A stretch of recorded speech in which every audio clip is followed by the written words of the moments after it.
Tugas pebisnis itu adalah business is create, yaitu bisnis itu bukan semata-mata kita menciptakan produk, tetapi bagaimana menciptakan pelanggan.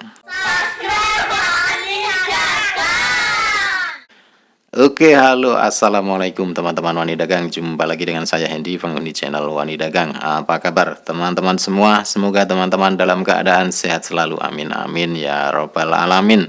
Oke teman-teman, kita lanjutkan sharing. Kali ini saya akan bahas perspektif dan juga persepsi teman-teman. Ini ada kaitannya dengan bagaimana kita menemukan ide bisnis. Nah, apa itu perspektif? Perspektif itu adalah sudut pandang teman-teman.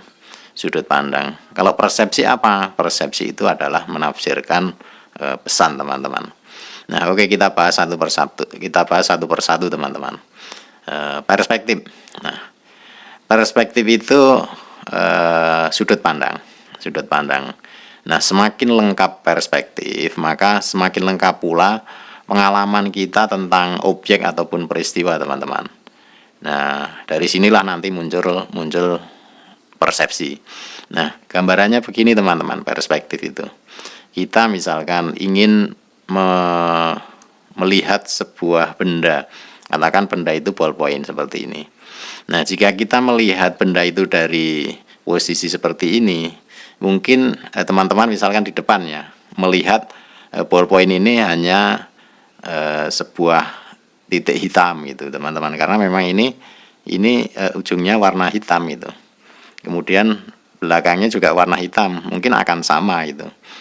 Nah, itu kalau teman-teman hanya melihat dari depan ataupun dari belakang akan menemukan ballpoint ini hanya sebuah titik hitam gitu. Nah, teman-teman kalau melihat dari samping, nah ini samping kan, berarti dari samping atau dari depan kalau posisinya ballpoint seperti ini, samping kanan, samping kiri, belakang, nah itu akan semakin jelas karena dilihat dari perspektif yang lain itu. Karena teman-teman bisa melihat, oh iya ternyata itu ballpoint itu. Nah, itulah perspektif.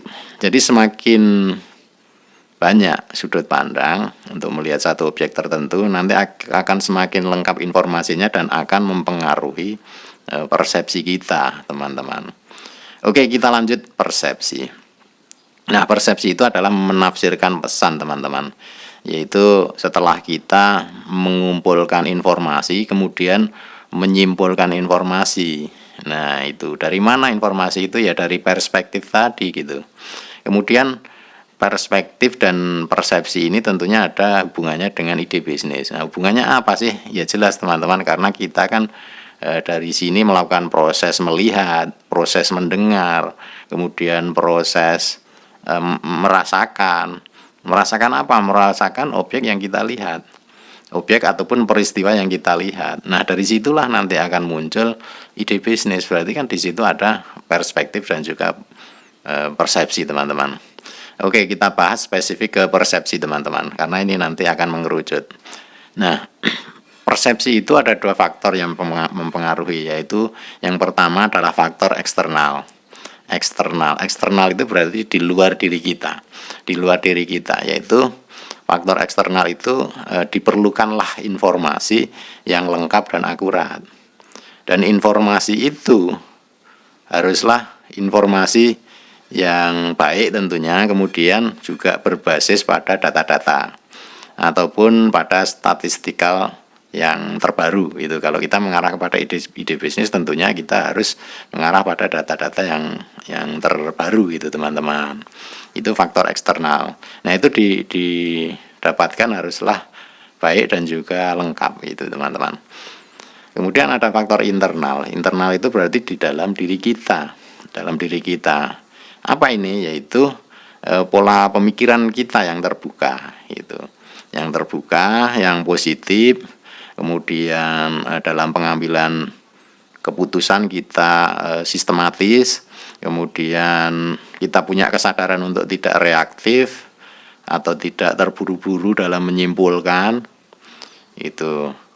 Tentunya di sini walaupun kita tidak buru-buru dalam menyimpulkan, juga tidak boleh mengabaikan kecepatan atau akselerasi dalam mengambil keputusan gitu.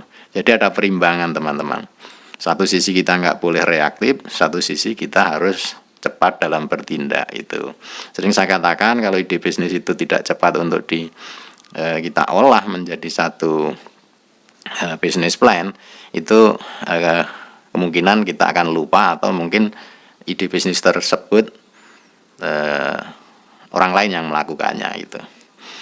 Persepsi yang kurang tepat itu akan menghasilkan kesimpulan yang kurang tepat pula teman-teman, sehingga berpotensi untuk rugi gitu. Kan kita dalam berbisnis kan nggak mau kita rugi gitu, nggak berkehendak kita untuk rugi. Nah maka dari itu persepsinya harus tepat teman-teman, karena persepsi yang tepat itu akan menghasilkan kesimpulan yang tepat. Tentunya kesimpulan yang tepat ini nanti akan menghasilkan perencanaan yang baik. Nah kalau perencanaan baik, kita mampu melakukan penetrasi pasar dengan baik pula teman-teman, dan harapan kita akan mendapatkan profit itu bisa tercapai.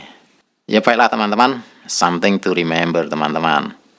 Begini, menggiring kuda ke tempat air itu belum tentu bisa membuat kudanya itu minum teman-teman. Nah harus dipastikan, kita harus memastikan bahwa kuda itu haus, maka kuda akan minum gitu.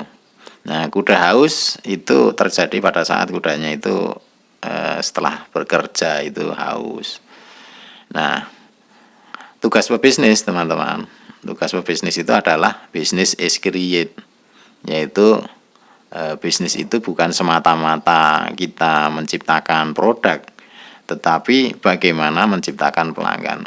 Saya sering katakan di dalam konten ini juga bahwa antara produk dan juga market itu harus klik teman-teman. Dua-duanya harus klik. Kalau produk nggak klik dengan market, artinya nggak ada pelanggan di situ, nggak akan mungkin bisnis itu bisa bertumbuh. Oke teman-teman, semoga bermanfaat, semoga teman-teman sehat selalu dan sukses selalu. Saya akhiri, wabillahi taufiq wal hidayah. Wassalamualaikum warahmatullahi wabarakatuh.